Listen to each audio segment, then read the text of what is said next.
The state and the defense went back and forth on if the roads in Satilla Shores were private or not. This puzzled some of us and we wondered why it mattered, but then we learned that uncovering this could reveal if the defendants were trying to impede on a private citizen's rights on a public road.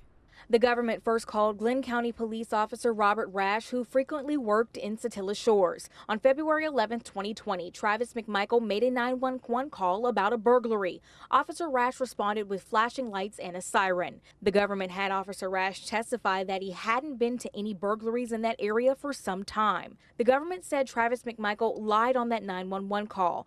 They said that Travis said he saw Ahmaud Arbery inside the home under construction with a flashlight, but that was really Diego Perez.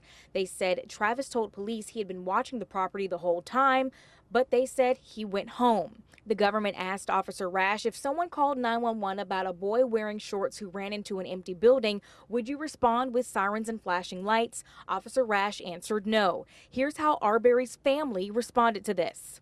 Months back or weeks back, it come up to the 23rd, everything looked like it was a setup for Ahmaud's death.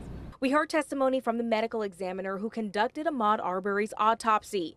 He told the court the shots that impacted his chest and wrist happened at the same time and that the wrist wound could have been fatal itself. On defense's cross-examination, the medical examiner said that there was nothing that could have been done to save Arbery at the scene, even though his heart was still beating and his brain was still functioning. I think it backfires. Right. Here's why I think it backfires. It backfires because it means that what you did to this kid initially was so bad, was so traumatic. There was nothing that could have been done beyond what you've done. Then we heard from Assistant Special Agent Jason Sechrist with the GBI. A key point in his testimony was how when he got pictures of the McMichael's truck, the vanity plate was removed. He reviewed the body camera and then saw the vanity on the truck at the scene.